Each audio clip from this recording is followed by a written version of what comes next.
Bienvenidos a Masticando Ideas, un podcast que hablará siempre del éxito en esta temporada, pero un éxito mirado desde muchísimos puntos de vista, siempre teniendo en cuenta dos generaciones distintas sobre un mismo tema. Hoy hablaremos sobre inversión, dónde inviertes el dinero, cómo hacerlo, pero desde el punto de vista de la tranquilidad, de ese colchón que a veces nos gusta tener y si es bueno o no tenerlo. Para hablar de todos estos temas tenemos hoy con nosotros a Albert Burralleras. Muchas gracias por estar aquí. Y a vosotros por invitarme. Muchísimas gracias. Albert es asesor financiero y especialista en pensiones. Muchísimas gracias. Y la primera pregunta, si alguien hoy te dijera ayúdame a invertir, ¿qué le pedirías que te explicara para poderlo ayudar? Muy buena pregunta. Escuchar. Hay que escuchar, luego escuchar, preguntar para continuar escuchando, averiguar su situación, sus sueños, qué metas tiene, qué objetivos tiene en la vida, y a partir de ahí es cuando nosotros podemos realmente planificar una vida financiera.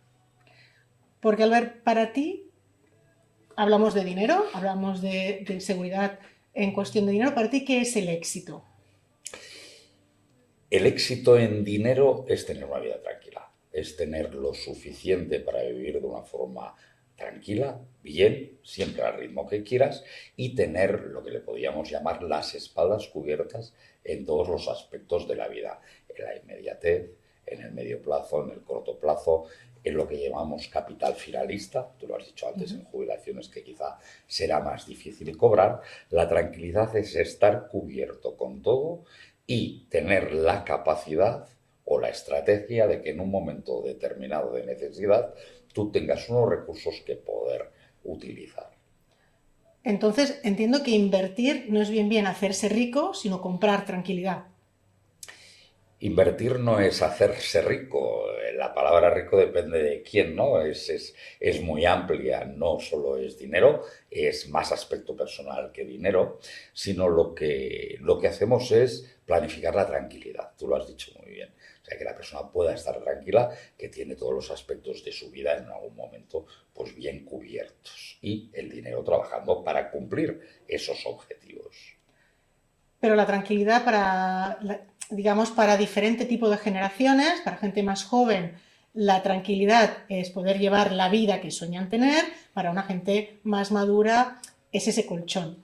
Para la gente joven, invertir para conseguir dinero deprisa es bueno, necesitamos tener otra visión, necesitamos abrir miras, necesitamos formarnos en cuanto a lo que es inversión realmente, o podemos empezar desde cero e intentar ir campeando. Muy buena pregunta. Los jóvenes, bajo mi punto de vista, están asumiendo actualmente demasiados riesgos. Es normal ver cómo una persona joven pone todos sus ahorros en un ETF indexado al S&P 500.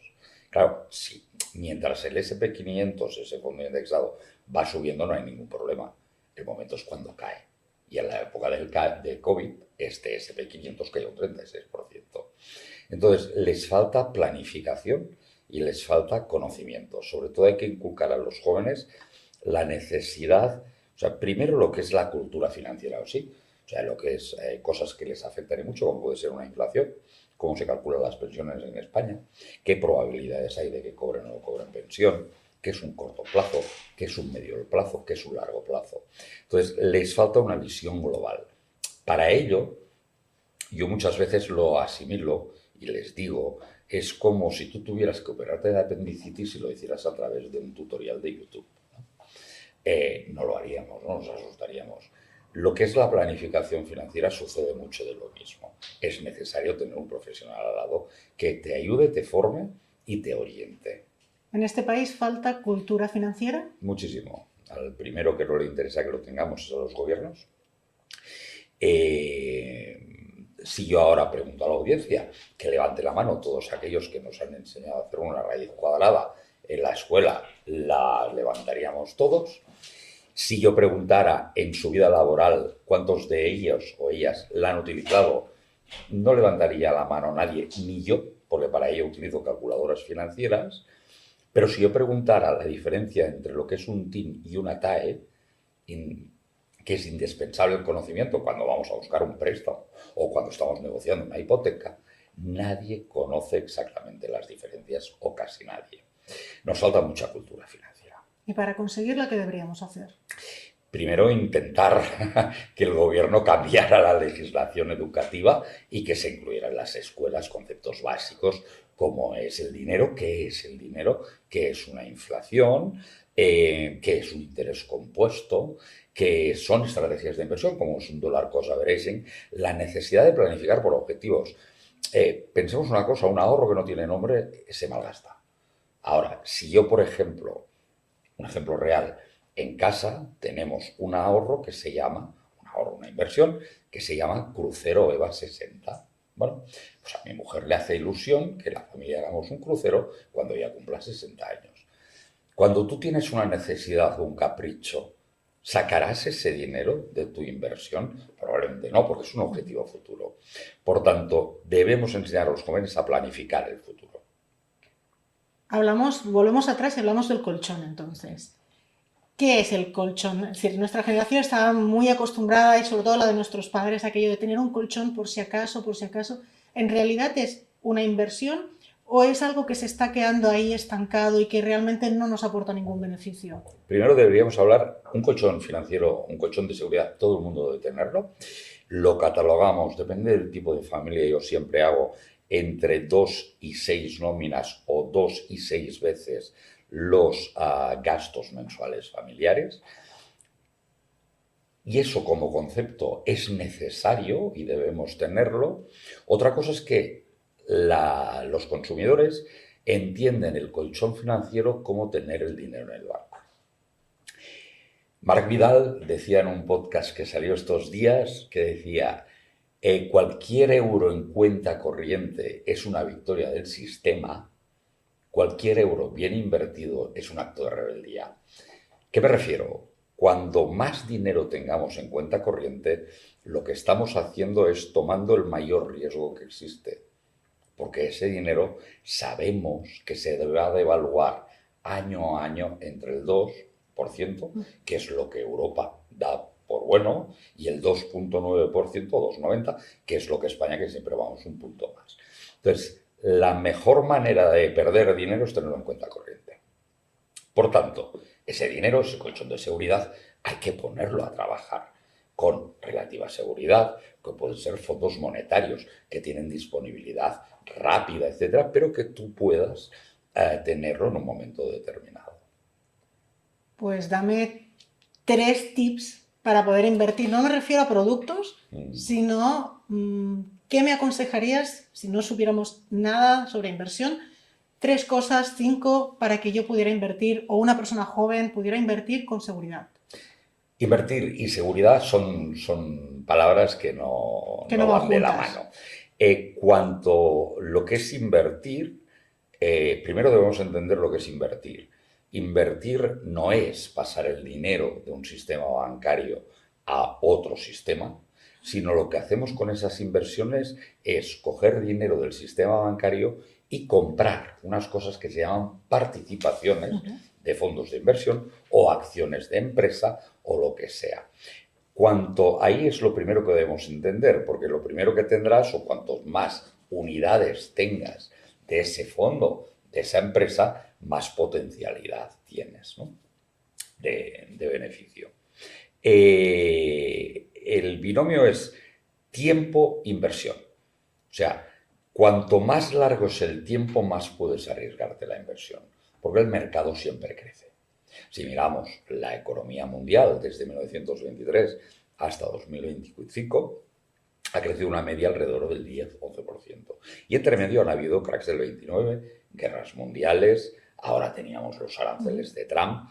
¿Cuándo pasó el COVID? El COVID fue una cosa inexplorada en el mundo actual. No lo sabíamos, parecíamos minions, íbamos vestidos de amarillo, con máscaras, limpiábamos los alimentos con lejía cuando llegaban a casa. Era el fin del mundo, nos cerraron, nos confinaron. A todo el mundo lo confinaron en casa sin salir. El mercado mundial, el mercado global, cayó un 36%, lógicamente. tardó en recuperar su nivel de bajada solo 9 meses. Y a partir de entonces, al cabo de un año, subió un 70 y pico por ciento. Quiero decir que depende siempre de los objetivos y el tiempo que tenemos para medir la inversión o para dar consejos de inversión. ¿Y alguno más? Jubilación. La jubilación hay que explicarla muy bien. Yo tengo talleres exclusivos donde solo explico la jubilación. La seguridad de la jubilación es inversamente proporcional a la edad que tenemos. Es los que estamos más cerca, tenemos más seguridad de que podemos conseguirlo. Pero no todo. Hay antecedentes en Europa, por ejemplo en Grecia, cuando los hombres de negro aterrizaron en el país, pues obligaron a reducir las pensiones que se estaban pagando en ese momento un 30%. Cabe decir que España no es Grecia, ¿vale? Lo que sí que es cierto es que lo que debemos entender, sobre todo los jóvenes que quizás no lo saben, es que estamos en un sistema de reparto. Un sistema de reparto que se inventó un general, Otto von Bismarck, en el siglo XIX, cuando la jubilación era igual a los 65 años, pero la esperanza de vida era a los 72. En España, para que nos hagamos una idea, la edad, la longevidad, la esperanza de vida, está en mujeres en los 88 años ya y 83 para los hombres. Es decir, que tenemos más esperanza de vida, una pirámide poblacional totalmente invertida y, a lo que íbamos, no debemos olvidar, que se les debe explicar muy bien, que sus cotizaciones de hoy, por lo que respecta a seguridad social, no va a un cajoncito de la seguridad social a su nombre, sino estamos en un sistema de reparto donde esas cotizaciones pagan las pensiones actuales. Actualmente es una barbaridad las transferencias del Estado al sistema de la seguridad social porque realmente no se aguantan ni se aguantarán. Entonces ese concepto que tenían nuestros padres, incluso nosotros, aquello de, bueno, cuando yo me jubile, el Estado ya me devolverá todo lo que me ha ido quitando durante toda mi vida laboral y yo podré vivir con tranquilidad y no, es decir, no necesitaré nada más, no necesito ahorrar porque ya habré ahorrado durante mi vida laboral. Eso se acaba. No lo digo yo, sino voy a mencionar a un estudio de Mercer, que es una gran consultora especialista en pensiones a nivel mundial, y lo que nos dice, y ya lo intuimos nosotros también, es que el futuro será puramente asistencial. O sea, podremos tener un sistema de seguridad social que sea asistencial. El sistema de percepción o vendrá o debe venir por parte de las empresas, como en Inglaterra, o debe venir por ahorro privado. Es difícil de entender, pero quien lo entiende empieza. O sea, yo tengo clientes jóvenes que han empezado a cotizar ahora, donde si los mercados se comportan medianamente bien, como se han comportado los últimos 70, 80 años, pues a la edad de jubilación tendrán 1 millón de euros, no de ahora, de entonces. ¿Bien? ¿Por qué? Porque hay un factor clave que deben conocer, que es el interés compuesto. El interés compuesto le llaman la magia del interés compuesto y no es nada más que la pequeña bola de nieve que acaba siendo una gran bola de nieve, que todos los hemos visto en dibujos animados, que representa que es el interés que te han dado, hace más interés y a la vez ese interés que ha hecho el interés te da más interés. Y esto proyectado a años es muy bestia su potencia. Siempre se debe invertir o habría escenarios en los que no recomendarías invertir a una persona. Hay escenarios donde recomiendo no invertir con mucho riesgo. Vale. Cuidado. Y yo le llamo a invertir a sacar dinero del mercado bancario. El mercado bancario es un mercado donde lo que tenemos es una pérdida del poder adquisitivo, que la vamos a tener, y donde debemos tener en cuenta que gracias al criterio de caja que obliga al BCE, que es de un 1%, o sea, cada 1.000 euros que nosotros tenemos en un banco, el banco solo está obligado a guardarse un 1%. El otro 99% lo está dejando al mercado, posiblemente a un familiar tibio, al tipo de interés más alto posible y además, para poderlo conseguir, o le vende un seguro que no necesita, o le vende un móvil que quizá no necesita, o una alarma que ya la tiene, ¿no? Entonces, primero debemos entender esto, ¿vale? Una vez lo entendamos, debemos huir un poquito del mercado financiero. Debemos ir del mercado bancario, perdón. Debemos irnos al mercado financiero y entenderlo. Mercado financiero o el mercado de inversión. También podemos hablar del mercado inmobiliario, ¿eh? O inversión a largo Porque plazo. mucha gente, sobre todo ya en una edad más madura, quizá como la nuestra, que no tiene demasiado conocimiento financiero, no tenemos esa cultura financiera, muchas veces cuando hablas con ellos y hablas de invertir, te hablan de que es como una apuesta. Es decir, mucha gente tiene esa idea de que es una especie de casino que tú pones un dinero y a ver si la ruleta tienes la suerte de que cae ahí. ¿Qué les dirías a esas personas? Primero explicarles bien el sistema, o sea, lo que no se hace, o sea, apostar es irte al casino y solo con que juegues negro o rojo ya tienes un 50% de posibilidades de ganar, ¿no? Invertir es mucho más que esto. Debemos tener en cuenta que cuando entramos en fondos de renta variable, podemos entrar en fondos que nosotros nos levantamos. Y cuando nos levantamos nos limpiamos los dientes con una máquina, por ejemplo, que se llama Colgate. Y Colgate cotiza en bolsa. Y tú puedes tener una participación de esta marca, ¿no? Y desayunas unos cereales Kellogg's o un Ayetato, ¿de acuerdo? Y estas empresas cotizan y tú puedes tener una participación de ellas. O sea, me refiero que desde que nos levantamos hasta que nos acostamos, estamos consumiendo productos de los que nosotros podemos ser partícipes de una parte de esa empresa. Ya sea a través de acción directa, no la recomiendo, o a través de fondo de inversión, que es mi especialidad, sí. Es tu especialidad, Sí. los fondos de inversión. Háblanos un poco de cómo se puede gestionar para un particular ese fondo de inversión.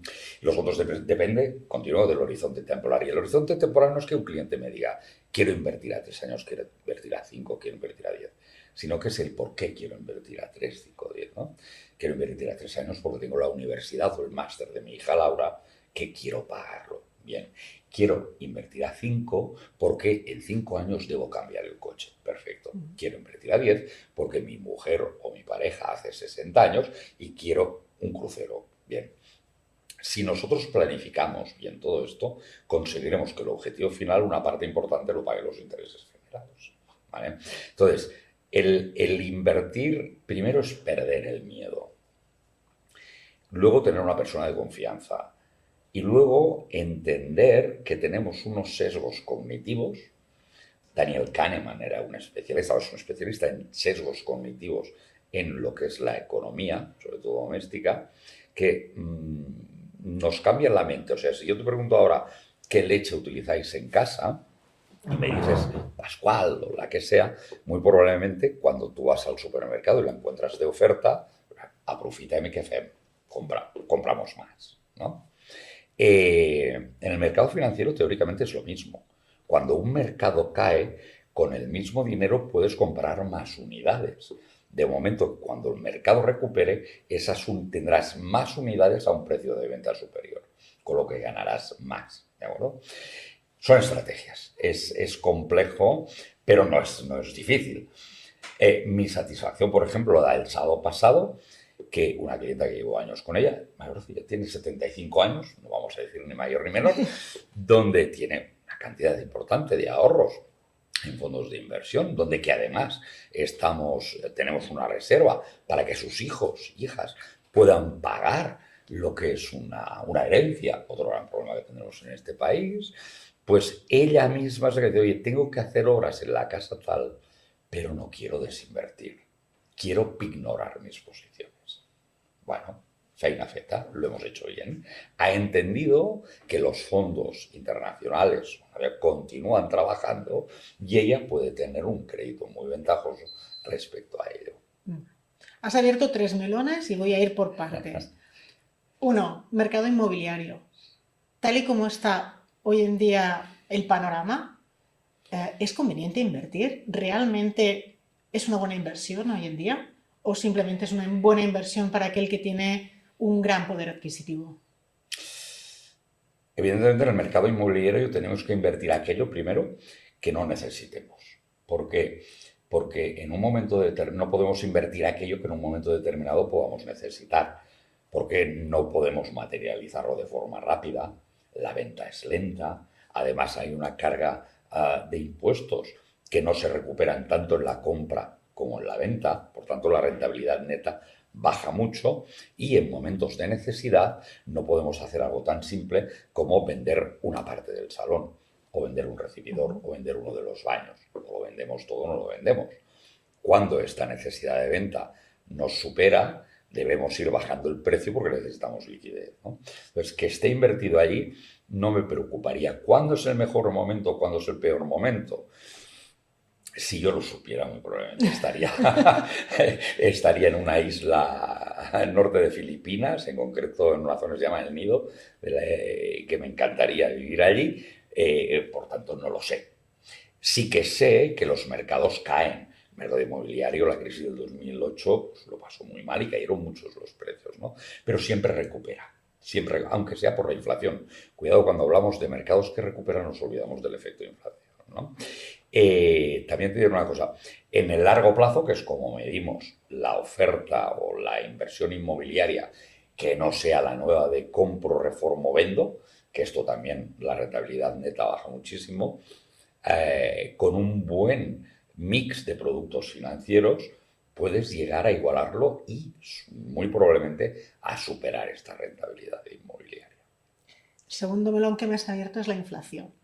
Explícanos exactamente en qué consiste, porque todo el mundo se llena la boca de inflación, pero si vamos por la calle y le preguntamos a cualquiera qué es la inflación en realidad, dudo que mucha gente nos la supiera explicar. Bien, la inflación, hoy he dado precisamente una conferencia sobre ello. La inflación, digamos, de forma académica, es la subida continuada de precios en un país medido durante un tiempo determinado. Bien, ¿cómo se mide? Pues lo medimos con una cosa que sí sabemos, que se llama IPC, Índice de Precios al Consumo. ¿Y cómo se hace el índice de precios al consumo? Pues el INE, Instituto Nacional de Estadística, coge 479 productos representativos de lo que es el consumo de las familias españolas y valora las diferencias de precio entre un mes y otro. Y a través de allí se publica lo que es el IPC. Otra cosa es cómo se produce o por qué se produce la inflación. La inflación puede producirse de muchas maneras. Hay tres básicas. Una es por demanda. Si tenemos muchas personas que quieren comprar un determinado bien y no hay mucho de este bien, los precios subirán. Aunque sea, pasa ahora con el inmobiliario, puede pasar con un concierto, ¿no? Hoy Bruce Springsteen viene solo este día y la demanda sube y el precio también, ¿no? Porque solo va a venir este día. Otra cosa es por el efecto de costes. Si tenemos empresa, nos sube la energía, nos suben los impuestos, nos suben los salarios, nos suben las regulaciones, que nos obligan a más regulaciones, con lo que nos genera más coste, nos es más caro producir, por lo que tenemos que subir los precios. Y la otra viene por exceso de dinero. Exceso de dinero, tal cual. Y, exceso de dinero es que colocamos, hay dos estamentos que colocan dinero en el mercado, con lo que cuando más dinero hay en el mercado, más suben los precios, ¿no? ¿Quién puede hacer dinero del dinero? O sea, hay dos maneras, ¿no? Una lo hace el Banco Central Europeo, es el que regula, el que pone, para que entendernos, la máquina de imprimir más dinero en funcionamiento. Y la otra son los bancos.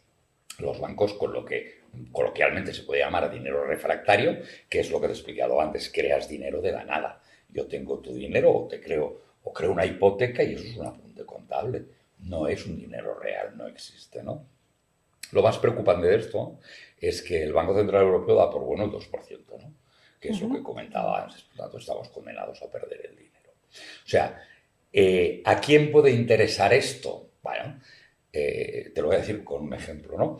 Si un país debe 1 millón de euros del año 2000 y no lo ha pagado todavía, ¿qué es lo que debe en el año 2025? Es posible que el doble o más. No, debe el mismo millón. Bueno, ¿tiene el mismo millón? Sí. ¿Pero qué valor tiene ese millón? Exacto. 185.000 euros de la inflación acumulada entre el 2000 y el 2025. Por tanto, como decía John Maynard Keynes, economista, la inflación es la manera más sutil, silenciosa para extraer el dinero de la población sin que se den cuenta. Se habla mucho, sobre todo hoy en día la gente joven, habla mucho de cómo vivían sus padres, ¿vale? Por ejemplo, en el caso de mis padres, aunque no es mi caso ni mi familia, porque en mi casa trabajaban los dos, pero sí que lo más habitual en la escuela, el 80% de mis compañeros solo trabajaba el padre. Y con eso, pues se podían comprar un piso, se podrían comprar un coche y tener pues aquellas vacaciones en el pueblo, tener sus pequeños caprichos. Hoy en día es prácticamente imposible que una pareja joven con un solo sueldo, a veces pues de una persona obrera, pueda conseguir todo eso. ¿Qué hemos perdido? ¿Por qué lo hemos perdido? O si realmente lo hemos perdido o es que realmente ahora el dinero se va hacia otro sitio. Hay varios factores. Vamos a analizar primero cómo estaba el mercado en ese momento, ¿no? Yo la primera hipoteca la constituí en el año 1992 con el 16% de tipo de interés. Tú me comentabas antes que un punto más también cuando eras muy joven. Sí, 18. 18. Si esto si lo contamos ahora nos dirán si está en Bauyus, ¿no? Si estamos locos, ¿qué ha pasado, no?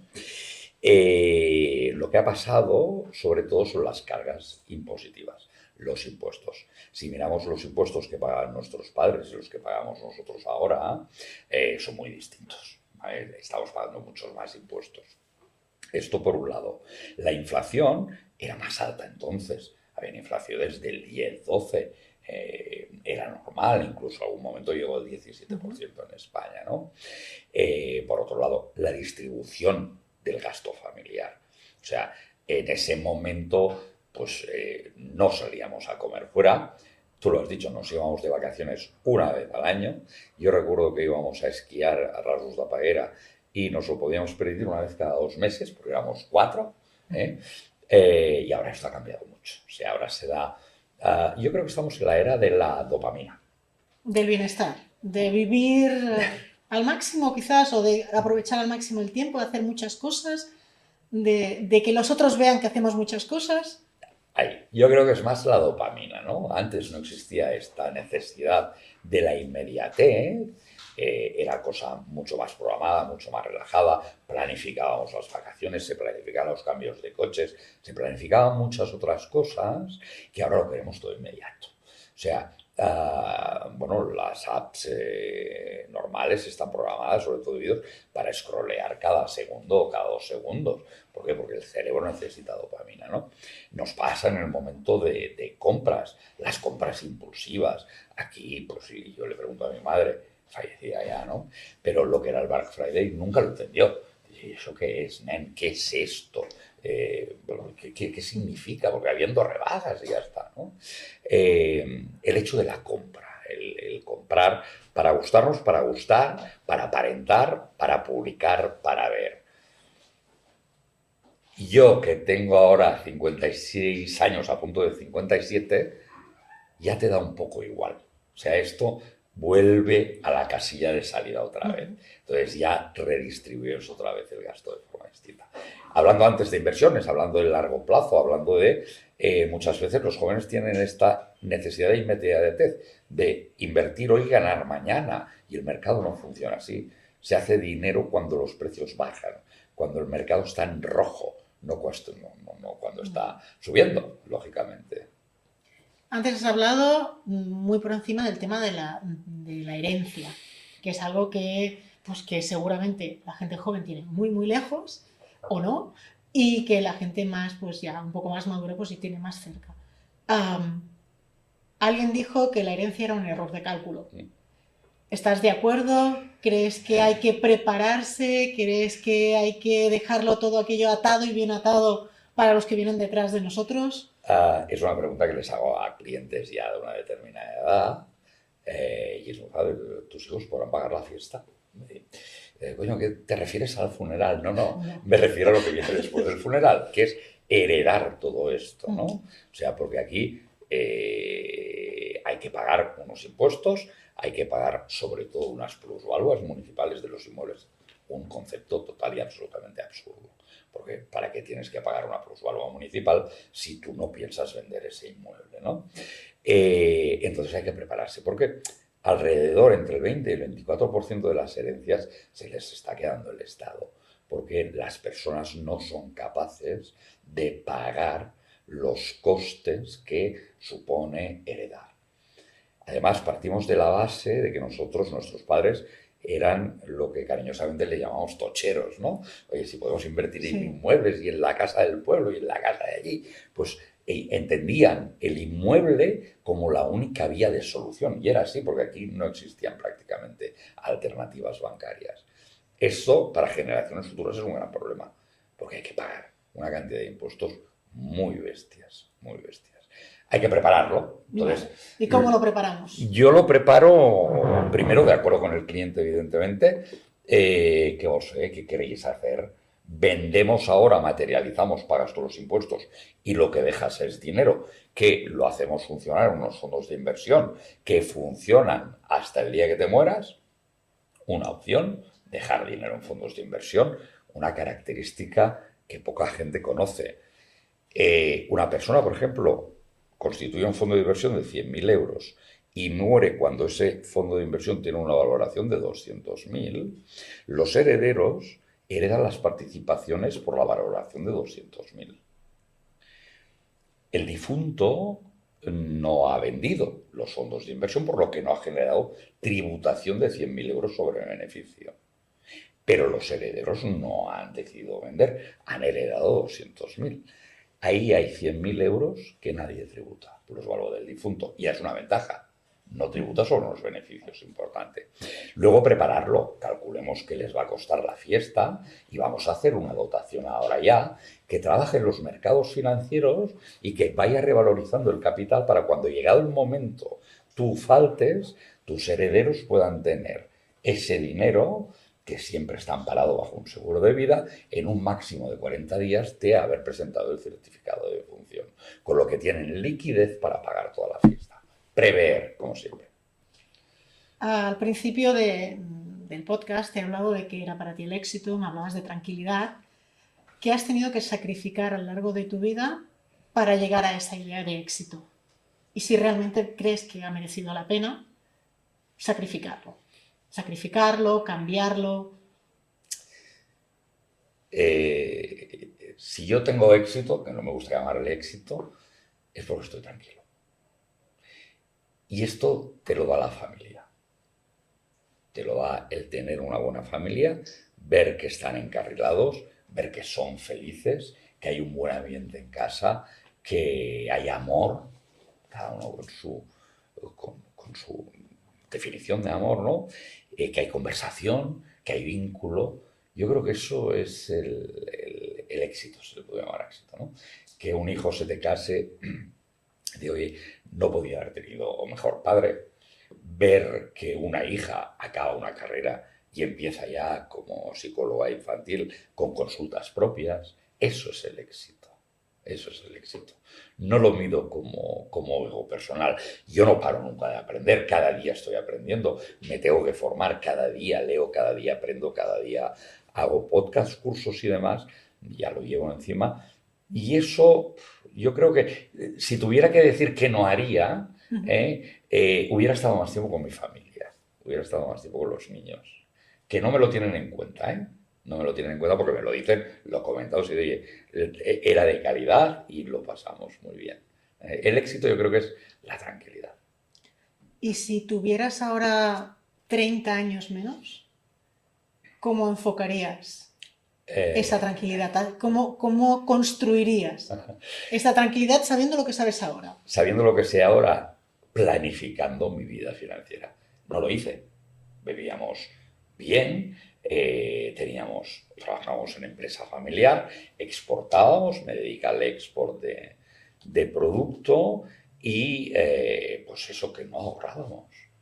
Íbamos un poco a salto de mata, entraba dinero en casa, salía como entraba, aquí y allí. Si yo ahora volviera 30 años atrás, me dejaría aconsejar por mi yo de futuro o una colega que me ayudara a planificar mi vida financiera, porque es súper satisfactorio.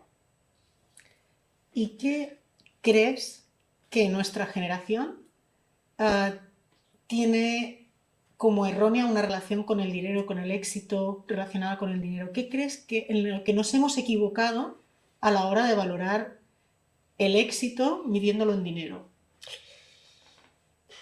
Yo creo que no nos hemos equivocado, nos han educado así. O sea, si miramos de forma histórica, nuestros padres vivían en una dictadura, nosotros somos hijos de la postdictadura, donde todo era, pues oye, una expansión económica, una expansión de gasto, productos que no conocíamos, salíamos y todavía esto hay que volverlo a asentar. La relación con el dinero que hemos tenido nosotros nos ha faltado este médico, médica de cabecera que nos ayudara, que son las planificadoras o planificadores financieros, y nos ha faltado que el sector, hablo bancario, inversor y todo, nos ofreciera algo de confianza. No hay confianza en el sector. Antes, yo recuerdo de un pueblo que soy, Prats de Lluçanès, donde los bancos abrían los domingos, porque era una capital de provincia, y es cuando los países subían con dinero en efectivo y hacían sus transacciones. Ese señor, ese director de banco, era similar a Dios. O sea, era una persona donde todo el mundo le tenía confianza. Tengo otra experiencia de un amigo que quiero mucho, que era que su padre era en un pueblo que es de Valencia, pero que está dentro de la demarcación de Teruel, se llama Ademuz, que el hombre se compró una motocicleta para ir a pagar la pensión a los clientes que tenía lejos. Eso era servicio, eso era gente que te ayudaba. Esto ha cambiado mucho. Sí, ha cambiado mucho porque ahora mismo si quieres hacer ciertas gestiones tienes que pedir cita previa o solo hacerlas de 11 a 12 y media los jueves y los lunes. Es decir, ahora mismo el banco no es un servicio, sino que es al revés. En realidad estás tú al servicio del banco. Te quería preguntar, has comentado que tienes hijos muy jóvenes. 3 consejos dónde invertir ahora mismo. 3 consejos donde invertir ahora mismo. Esto puede ser hoy, no mañana. Exacto. Mis hijos, los dos, tienen planificación financiera hecha. Evidentemente, una planificación financiera, ya te lo he dicho, tiene que tener nombres, ilusiones, y sobre todo inmediatez.